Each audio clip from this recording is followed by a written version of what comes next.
रामकृष्ण हरी काव्यरसिक हो.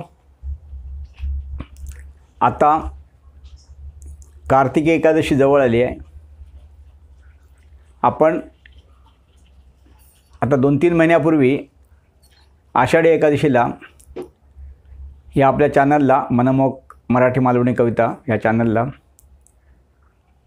संतवंदना असा एक उपक्रम घेतला होता आणि त्यात 7 संतांचे माहिती आणि महती सांगून त्या संतांवर लिहिलेला अभंग सादर केले होते. आपण लहान असल्यापासून अगदी वृद्ध होईपर्यंत अनेक संतांचे खूप शेकडो अभंग आपण ऐकतो, ते गुणगुणतो. पण त्या संतांची अभंगात माहिती सांगणारा अभंग, संतांवरील अभंग लिहून त्याचा एक सप्ताह साजरा करायचा आपण, अशी मला कल्पना सुचली. कारण गावी आषाढी एकादशी असू दे किंवा कार्तिक एकादशी असू दे किंवा आमच्या गावी तारकर्लीला रामनवमी, तेव्हा भजन किंवा कीर्तन, बहुतेक कीर्तनाचं असा सप्ताह असतो. त्यावरून मला असं सुचली एक कल्पना की ह्या दोन्ही एकादशीला आपण संतांवरील अभंग साजरा करायचे. तर मागे जे संत वंदना हा उपक्रम बघावला, त्यात कमी लोकांनी व्हॉट्सअपला म्हणजे यूट्यूबला ईमेलला ह्या कवितांच्या चॅनलला काही जणांनी दिली प्रतिक्रिया.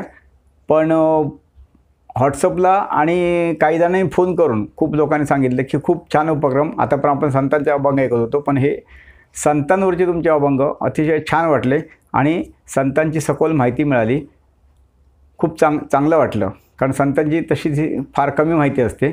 संतांची नावं माहिती असतात आणि थोडीफार माहिती असते त्यांची एका दुसऱ्या काही घडलेल्या घटना. तर म्हणून हा आता कार्तिक एकादशीला संत दर्शन हा उपक्रम आपण सुरू करतो आहे आजपासून. आणि आज त्यातलं पहिलं पुष्प संत सखूबाई हे घेतलं आपण विषय. संत सखूबाईची आता आपण थोडी माहिती ऐकूया. त्यापूर्वी तुम्हाला सगळ्यांना येणाऱ्या कार्तिक एकादशी शुभेच्छा. आणि मनमोहक मराठी मालवणी कवितांमध्ये मी मनमोहन रोगे आपल्या सर्वांचं स्वागत करतो. आता संत सखूविषयी थोडी माहिती घेऊया. संत सखूचा जन्म वा काळ याबाबत निश्चित माहिती मिळत नाही. तिचा जन्म एका धार्मिक वृत्तीच्या ब्राह्मण कुटुंबात झाला होता. तेव्हाच्या रीतीप्रमाणे ती विवाहयोग्य होताच कृष्णा नदीच्या काठावरील कराड गावातील एका ब्राह्मण कुटुंबातील तरुणाशी तिचा विवाह झाला. सखू विठ्ठलची भक्त होती. तिच्या मुखी सतत विठ्ठलाचे नाव असे, प्रत्येक काम करताना सुद्धा. कोणतेही काम करताना तिचे नामस्मरण सुरूच असे. आणि हीच गोष्ट तिच्या पतीला आणि सासूला दोघांनाही आवडत नव्हती म्हणून ते तितक्यावरच नापसंती व्यक्त करून गप्प बसत नव्हते. तर सखूचा छळ करत होते, तिला मारझोड करत होते. पण ती त्याविषयी कधी ब्र काढत नव्हती. ती सोशिक होती. आपल्याला होणाऱ्या त्रासामुळे आपल्याला विठ्ठलाची जास्त आठवण येते, त्यामुळे आपल्याला विठ्ठलाचे विस्मरण होत नाही असा ती विचार करायची. कारण ती संत होती. सर्वसामान्य माणसाला लगेच राग येतो आणि तो अपशब्द बोलतो, पण ती संत असल्यामुळे त्या दुःखातसुद्धा आपल्याला विठ्ठलाचे विस्मरण होत नाही, आठवणच राहते. म्हणून तिला ती धन्यवादच द्यायची. एकदा दोनदा सासूने तिच्या काय केलं, तिची जी पूजेची विठ्ठलाची मूर्ती होती जी तिने माहेरून आणली होती ती नेऊन फेकून दिली. असं म्हणतात की फेकून देऊनसुद्धा झालं काय, ती मूर्ती परत बघते तर ती होती तिथेच, परत ती स्थानापन्न होती. असे प्रकार 1-2 वेळा झाले. तेव्हा मग सखूला त्रास व्हावा म्हणून कामाच्या बाबतीत ती विठ्ठलाला विसरावं म्हणून तिची सासू तिला जास्त काम देऊ लागली. पण सखू न तक्रार करता ती सगळं काम देवाचं नाव घेत करत होती. अशा वेळी सखूच्या कामात प्रत्यक्ष पांडुरंग विठ्ठल तिला मदत करत असे असं आख्यायिका आहेत, असं सांगितलं जातं. आणि सकूची खूप ओढ, आंतरिक इच्छा होती की आपल्याला प्रत्यक्ष पंढरपुरात जाऊन एकदा तरी दर्शन घ्यावं पांडुरंगाचं. आणि म्हणून ती नदीवर जेव्हा कपडे वगैरे धुवायला जात होती तेव्हा तिथून जेव्हा ते दिंड्या निघायचे, वारकरी निघायचे, तेव्हा तिने 1-2दा प्रयत्न केला तिथून जायला, पण तिला परत आणलं तिच्या नवऱ्याने वगैरे. आणि असा तो दुसऱ्यांदा प्रकार झाला तेव्हा तिला घरी आणून त्यांनी दोरखंडाने बांधून ठेवलं, एका खोलीत बंद केलं तिला. तसं झाल्यानंतर तिला मारझोड केलं, बांधून ठेवलंच. पण पंढरपूरहून दिंडी येईपर्यंत 15 दिवस तुला ह्याच खोलीत राहायचं आहे अशी ताकीदही वरती दिली. आता सकू तिथे अडकून पडली, पण तिची खूप तळमळीची इच्छा होती आणि ती पांडुरंगाला समजली.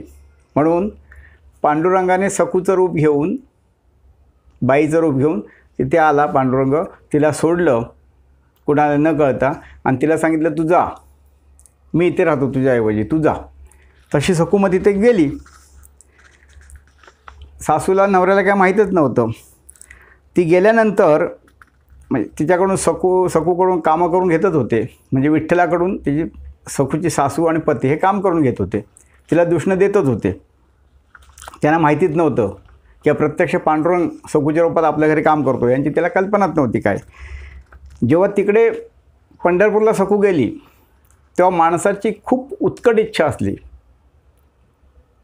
की असं वाटतं की ते जीवनाचा शेवट व्हावा, याच्यापेक्षा आणखीन गोड क्षण, सुखाचा क्षण परत आयुष्यात येणार नाही असं वाटतं. तसं तिचं झालं. संत सकूचं काय झालं, तसंच झालं. मग सकूने विठ्ठलाच्या पावलाला मिठी मारली आणि तिला अर्थातच उंका आला असेल, तिचं मन भरून आलं असेल आणि तिला असं वाटलं की यापेक्षा आणखी क्षण आनंदाचा आपल्या आयुष्यात येणार नाही, तेव्हा हा क्षण शेवटचा ठरावा, पांडुरंगाच्या चरणी आपल्याला मुक्ती मिळावी. आणि ती आयुष्यभर तिला मारझोड होत होती, छळत होता, तसं वाटणं साहजिक होतं. आणि आश्चर्य म्हणजे ती खरोखरच तिने तिथे प्राण सोडला. पांडुरंगाने तिला आपल्यात सामावून घेतलं. तिथे हाहाकार झाला आणि मग त्या गावचे जे वारकरी होते त्यांनी ओळखलं सकूला ओळखून, आता त्या गावी गाडी मोटर नसल्यामुळे त्या काळात पूर्वीच्या, त्यांनी तिचं तिथेच बाजूला दहन वगैरे सकूला केलं. आणि मग परत ते वारकरी येणार आणि मग सकूच्या घरी सांगणार की सकूचं असं असं झालं की ते अंत्यविधी आम्ही तिथे केले वगैरे. तर ते सांगायला तिथून परत 4-5-7 दिवसांनी ती मंडळी गावी आली. जी माणसं सकूच्या घरी गावकरी सांगायला आले की ती मृत झाली पंढरपुरात, तर तेव्हा सकूच्या रूपातला विठ्ठल तिथे कामच करत होता. त्याला बघून खरं तर ते चाट पडले, अचंबित झाले. तितक्यात त्यांना दुसरा धक्का की पंढरपूरहून स्वतः सकू तिथे आली आणि ते सगळे अक्षरशः घाबरले की इथे सकू मृत झालेली आहे आणि इथे 2 सकू उपस्थित आहेत. मग पंढरपूरहून जी खरी सकू आली होती तिने सगळं कथन केलं की तिचं अंत्यविधी झाल्यानंतरसुद्धा रुक्मिणीने विठ्ठल सकूच्या घरी सकूच्या रूपात असल्यामुळे तो पंढरपुरात परत आला पाहिजे, म्हणून आपल्या दैवी शक्तीने ह्या सकूला पुन्हा जिवंत केलं आणि परत पाठवलं. आता हे सगळं कथन केल्यावर विठ्ठलाला सकूने विनंती केली आणि विठ्ठल आपल्या रूपात आला आणि सकूच्या पूर्वपुण्याईने म्हणा, सासूच्या, पतीच्या आणि जे तिथे वारकरी होते, गावकरी होते, त्या सर्वांना विठ्ठलाचं दर्शन झालं. अशी कथा आहे. आणि मग ते सगळेच, अगदी सकूचे पती आणि सासूसुद्धा विठ्ठल भक्तीत तल्लीन झाली, विठ्ठल भक्ती करू लागली, विठ्ठलाचं नामस्मरण करू लागली. तर अशी साधारण कथा आहे. आता आपण सकूचं जीवनपट दाखवणारा अभंग ऐकूया. संत सकूबाई. किती पडो कष्ट नाही झाली दुःखी, किती पडो कष्ट नाही झाली दुःखी, सदा नाममुखी विठ्ठलाचे, सदा नाममुखी विठ्ठलाचे. क्रूरपती सासू छळती सकुला, क्रूरपती सासू छळती सकुला, धावे मदतीला विठुराया.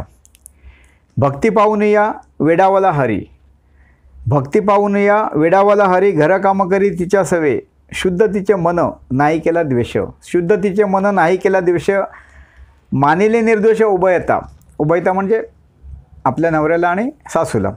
शुद्ध तिचे मन नाही केला द्वेष, मानिले निर्दोष उभयता, सासूने फेकली सकूच्या पूजेची, सासूने फेकली सकूच्या पूजेची, मूर्ती विठ्ठलाची अति क्रोधे, कैशी पूजा करू सांग जगजटी, कैशी पूजा करू सांग जगजटी, सकू झाली कष्टी गळा दाटे, फेकलेली मूर्ती पुन्हा प्रकटली, फेकलेली मूर्ती पुन्हा प्रकटली, सकू आनंदली चमत्कारे, दिंड्या वारकरी जाताना पाहून सकू स्वतःहून चाले सवे, दिंड्या वारकरी जाताना पाहून सकू स्वतःहून जाता सवे, धावघेई पती वार्तकाने जाता, मारित परता घरी आणे, धावघेई पती वार्ताकाने जाता, मारित परता घरी आणे, बांधून दोरीने ठेवेले कोंडून, तिचे सारे ध्यान पंढरीशी, तिचे सारे ध्यान पंढरीशी, विठ्ठल धावला तिच्यापाशी आला, विठ्ठल धावला तिच्यापाशी आला, सोडविले तिला पाशातून, नको करू चिंता जातू पंढरीला, नको करू चिंता जातू पंढरीला, भेट विठ्ठलाला सांगे तिला, निश्चिंत मनाने सकू जाई वेगे, निश्चिंत मनाने सकू जाई वेगे, वारकऱ्या मागे पंढरीला, सकूच्या रूपात राबतो श्रीधर, सखूच्या रूपात राबतो श्रीधर, मुळीना खबर मायलेका, होता दृष्टादृष्ट, होता दृष्टादृष्ट, भान हरपले प्राणार्पण केले विठुठाई, होता दृष्टादृष्ट भान हरपले प्राणार्पण केले विठुठाई, होते गावकरी सकूच्या सोबत, जरी ते दुःखात दिला अग्नी, रुक्मिणी चिंतेत अडकला हरी, रुक्मिणी चिंतेत अडकला हरी, सकूच्या तो घरी आणू कैसे, वारकरी देता मृत्यूची खबर सकुलासमोर केले उभे, वारकरी देता मृत्यूची खबर सकुलासमोर केले उभे, त्यात वाडे गुंता सकू परतली, त्यात वाडे गुंता सकू परतली, होती निवर्तली पंढरीत, दोन सकू उभ्या सारे अचंबित, दोन सकू उभ्या सारे अचंबित, झाले भयभीत समजेना, सकू करी भेद सांगे वर्तमान, सकू करी भेद सांगे वर्तमान, प्रकटे मोहन धन्य सारे, जिच्यासाठी झाला विठ्ठल चाकर, ऐशी भक्त थोर संत सकू, जिच्यासाठी झाला विठ्ठल चाकर, ऐशी भक्त थोर संत सकू. मित्रांनो, हा अभंग आवडला लाईक करा, कमेंट करा, आपल्या मित्रमंडळींना शेअर करा, आणि चॅनलला कोण नवीन असेल किंवा जुन्याचा कोणाचा राहिला असेल तर सबस्क्राईब नक्की करा. आता परत उद्या आपण एका नवीन संताची माहिती घेऊ, अभंग ऐकू. धन्यवाद.